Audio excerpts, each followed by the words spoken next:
Viewers, welcome back to my channel novel corner Anjum. तो आप सुनिए अब आगे की स्टोरी। विद्या ने कहा, हाँ, परंतु देवी जी, सभी के इतने उच्च विचार नहीं होते हैं। फिर आप तो धन्य हैं, जगत से निराली हैं। सारे स्कूल के लड़के आपकी शक्ल पर मर मिटने को तैयार हैं, मगर मजाल है कि देवी जी किसी को नज़र उठाकर देख लें। तेरी जगह गॉड ने मुझे इतना रंग रूप दिया होता तो पूरे शहर के लड़के सिर्फ मेरे नाम की माला जपते नज़र आते।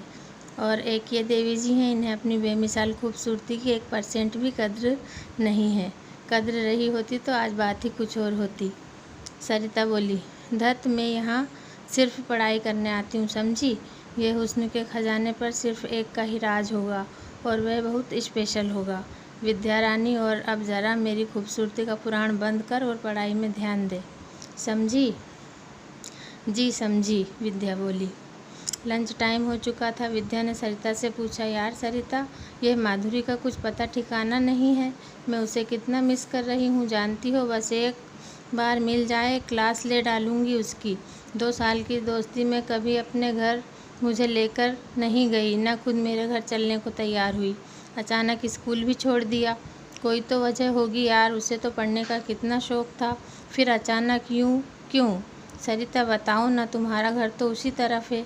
बताओ ना, कहाँ गई वो, कैसी है, अब कभी स्कूल आएगी भी या नहीं, और उसकी माँ की तबीयत ठीक हुई या नहीं।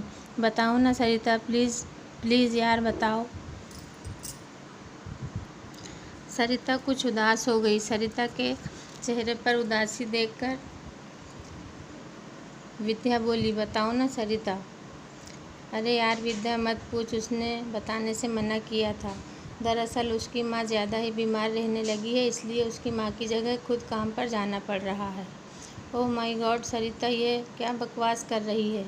वह पढ़ाई करेगी या काम करेगी। यह सच है विद्या, कड़वा सच।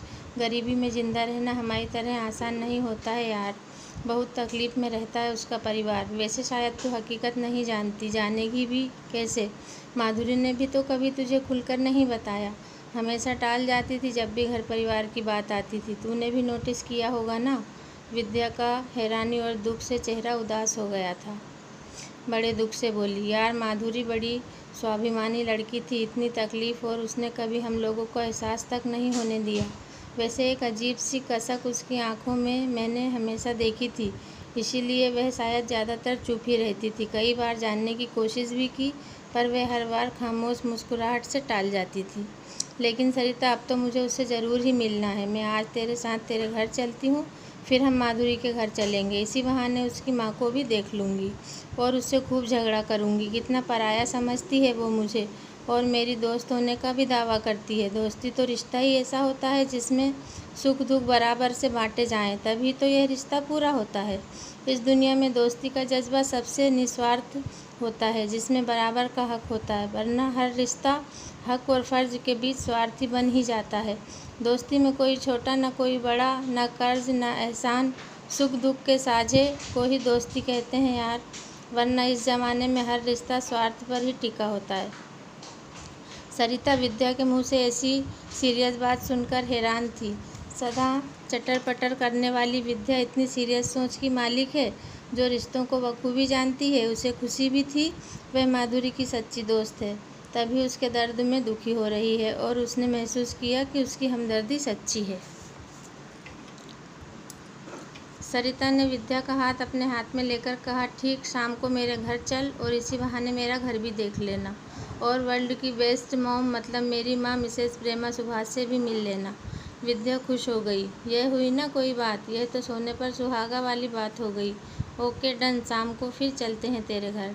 ओके विद्या, मगर एक बात बोलूँ, यूँ अचानक तू मेरे घर चलेगी तो लौटने में काफ़ी देर हो जाएगी, क्योंकि तू तो जानती है मेरा घर काफ़ी दूर है। तेरी मम्मी को तेरी चिंता होगी।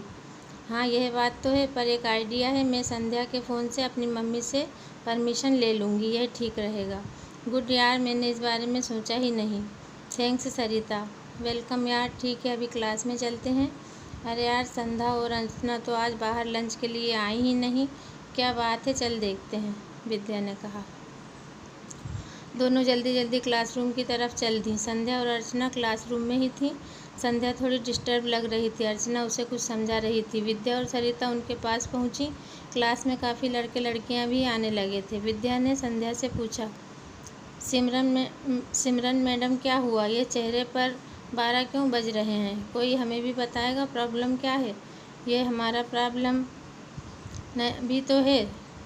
तुम्हारा प्रॉब्लम यूँ चुटकी बजाकर दूर कर सकते हैं।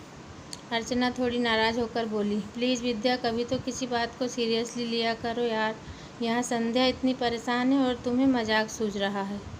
Madam serious? ये सीरियसली आपको ही मुबारक हो, हम तो इस बला से कोसों दूर रहते हैं। अच्छा संध्या, तू ही बता दे बाबा, आखिर क्या बात है?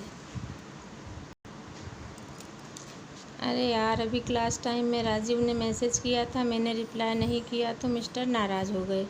इसकी सज़ा ये है कि स्कूल टाइम के बाद उसे अकेले में मिलना होगा, वरना धमकी दी है कि अब वो दोबारा कभी मुझसे बात नहीं करेगा। यार आई एम वेरी डिस्टर्ब, संध्या बड़ी उदासी से बोली। विद्या ने कहा, बस इतनी सी बात और इतनी टेंस हो रही है? तू नहीं जानती इन लड़कों को ये धमकी देना, भाव खाना, चालाकी से लड़की को इम्प्रेस करते हैं। तू घबरा मत, उसे मैसेज कर कि मुझे भी कोई शौक़ नहीं है तुमसे बात करने का। Goodbye mister Rajiv. नहीं यार, वो और ज़्यादा नाराज़ हो गया तो संध्या ने टेंशन से कहा, अपनी गारंटी है, तू जितना अकड़ेगी वह तेरी उतनी ही खुशामद करेगा, वह तेरे आगे पीछे घूमेगा। मैं अच्छे से जानती हूँ इन जैसे लड़कों को, झूठ मूठ अकड़ दिखाते हैं। तू मेरा आइडिया मान और टेंशन फ्री हो जा, बाकी सब मुझ पर छोड़ दे। बस इतना यकीन तो तुझे विद्या पर करना ही होगा। ठीक है, ट्राई करती हूँ। बात बिगड़ी तो फिर तेरा क्या हाल करूँगी तू समझ लेना, संध्या ने थोड़ा गुस्सा जताते हुए कहा। विद्या ने लापरवाही से कंधे उचकाकर कहा, बात बिगड़ी तो बिगड़ी, राजीव नहीं तो कोई और सही। क्यों, ठीक कहा ना संध्या रानी? ए विद्या, इनफ ना, वरना तेरी खैर नहीं समझी। संध्या उसे मारने को हुई। विद्या दूर हट गई और सभी सहेलियां जोर जोर से हंसने लगीं। सरिता सोचने लगी, कहाँ की मुसीबत है, ये लड़कों के इतने नखरे उठाने पड़ते हैं। मैं तो एक भी नखरा ना उठाऊंगी, बल्कि उसी से अपनी सारी बातें मनवाऊंगी। जैसे माँ बाबा मेरी हर जिद पूरी करते हैं, क्योंकि वो मुझे प्यार करते हैं ना। फिर जो मुझसे प्यार करेगा उसे भी तो मेरी हर बात माननी ही पड़ेगी, माँ बाबा की तरह। यस फाइनल, मेरी लाइफ सबसे अलग है और इन फ्यूचर सबसे अलग ही रहेगी, दैट्स फाइनल। खुद को तसल्ली देकर सरिता मन ही मन मुस्कुराने लगी। वो कहाँ जानती थी, यह तो आने वाला वक्त ही तय करता है कि क्या मानना पड़ेगा और वह किसी से क्या मनवा पाएगी। लड़कों में राजीव ने भाषण और नितिन ने वाद विवाद में हिस्सा लिया था। छुट्टी के बाद विद्या और सरिता के घर की तरफ चल दी। सारे रास्ते 15 अगस्त की तैयारी के बारे में बातें होती रहीं। बात करते करते कब सरिता का घर आ गया पता ही नहीं चला। घर के सामने चंपा का पेड़ देखकर विद्या दौड़कर चबूतरे पर चढ़ गई और चंपा के फूल बटोरने लगी। वाह सरिता, कितने खूबसूरत और खुशबूदार फूल हैं, तुम इनकी ही वेणी लगाती हो ना अपने बालों में, पूरा क्लासरूम महक जाता है। हाँ, माँ ने लगाया था जब मैं छोटी थी। माधुरी और मैं घंटों खेला करते थे इस चंपा के पेड़ के नीचे। पता है, जब मैं अपसेट होती हूँ ना, इसी से शेयर करती हूँ अपने मन की बातें। ये मेरी सारी बातें समझता है और मुझसे बातें भी करता है। चांदनी रात में, गर्मियों में इसके नीचे बैठकर बहुत ही सुकून मिलता है मुझे। चल अब अंदर चलते हैं। प्रेमा को पुकारा, माँ दरवाज़ा खोलिए, देखिए कौन आया है।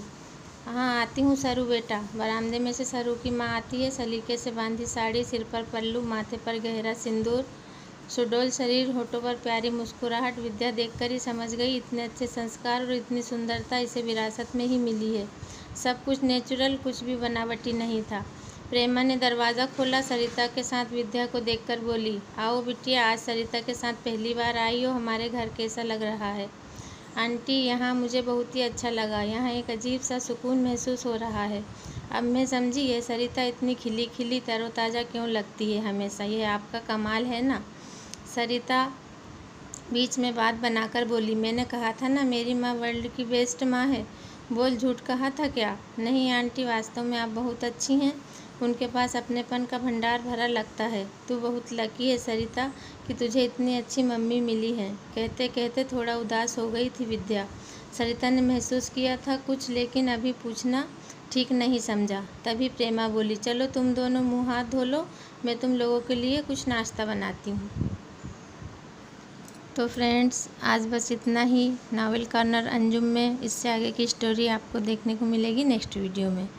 तो जो नए हैं वो सब्सक्राइब करें, शेयर करें, लाइक करें और पूरा वीडियो ज़रूर देखें। बहुत ही दिलचस्प और ट्रायंगल लव स्टोरी है, आप लोगों को बहुत ही अच्छा लगने वाला है। तो प्लीज़ सुनें और शेयर करें।